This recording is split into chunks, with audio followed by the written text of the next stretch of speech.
நான் தூக்கி போடப்பட்டேன், அப்புறம் தூக்கி போடப்பட்டார். எனக்கு மூளையில் ஒன்றும் ரிஜிஸ்டர் ஆக மாட்டேங்குது, என்ன நடந்துன்னு சொல்ல தெரில. உடனே ஒரு பஸ்ஸை பிடிச்சி வீட்டுக்கு வந்துட்டேன், ஆஸ்பத்திரிக்கு போல. இதை கேள்விப்பட்டார் அமெரிக்காவில் இருக்கிற எனக்கு ஒரு நண்பர். அவர் ஐயோ ஜெபக்குமார் இனிமே மோட்டர் சைக்கிள்லாம் போகக்கூடாதுன்ட்டு அவர் உடனே ஒரு காணிக்கை எடுத்திருக்காரு. அவங்க சபையில் எடுத்துங்க அனுப்புனாரு. எனக்கு ஒரு ஜிப்சி வண்டி 4 வீல் டிரைவ் வாங்கி கொடுத்தாரு.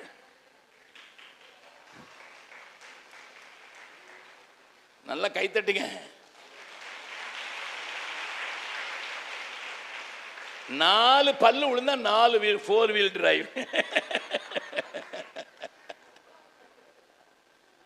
நல்லா கவனிங்க. அந்த வண்டியில் அது அப்படி பிச்சுட்டு போகும். அந்த வண்டி ஓட்டுறதுக்கு ரொம்ப நல்லா இருக்கும். ஜிப்சி ஓட்டினவங்களுக்கு தான் தெரியும். நான் ஃபாஸ்ட் டிரைவர் வேற, நல்லா ஃபாஸ்ட்டாக அநேக இடங்களை செஞ்சோம். எங்கள் கூட ஒருத்தர் ஊழியம் செஞ்சவருக்கு வேற ஒரு பகுதிக்கு டிரான்ஸ்ஃபர் கொடுத்தோம். அது ரொம்ப கடினமான பகுதி. அவருக்கு போலியோவினால காலு ஒன்று வளைஞ்சிருந்தது, ஒன்றில் பலம் இல்லாத இருந்தது. ஒரு டிகிரி ஹோல்டர் தான், திருநெல்வேலி மாவட்டத்தை சேர்ந்தவர். வேலைக்கு வந்தார்.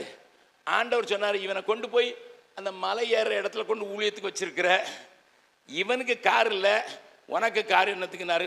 உடனே நான் தூக்கி சாவியாட்ட கொடுத்துட்டேன். இப்போ நான் மறுபடியும் நடக்க ஆரம்பிச்சேன்.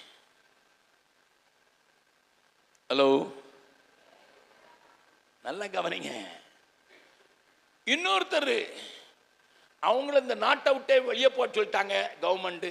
அதனால 8 மாசத்துல வாங்கின ஒரு அம்பாசிடர் மார்க் 4 கார் கொடுத்து வச்சிருந்தாரு. பிரதர் நீங்க தான் ஓடுறீங்கன்னு கொடுத்துட்டு போயிட்டாரு. இப்போ அம்பாசிடர் கார், நல்ல காரில் போறேன். ஒரு பாஸ்டர் வந்தார் தமிழ்நாட்டில் இருந்து. ஆண்டவர் ஜெபம் போய் சொல்ற, அவருக்கு காரை கொடுத்துரு, காரில் கொடுத்துரு. நீங்கள் நம்பினாலும் சரி நம்பாட்டாலும் சரி, ட்ரெயினில் நான் ட்ராவல் பண்ணும்போது இந்த 2 டப்பாவையும் 2 கம்பார்ட்மெண்ட்டையும் இணைக்கிற அதில் உட்காந்து போயிருக்கேன். ஏன்னா இங்கே ட்ரெயினில் அவ்வளோ கூட்டம்.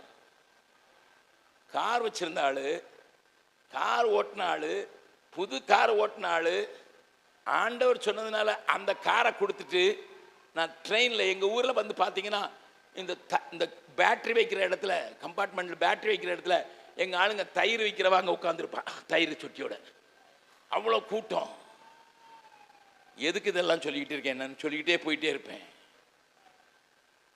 உனக்கு பொருள் வேணும், பக்கத்தில் உங்க சொல்லுங்க, பொருள் வேணும், சில வசதிகளுக்காக வேணும், வேகமாக போகிறதுக்கு வேணும், ஃப்ரிட்ஜு வேணும், வீடு வேணும்.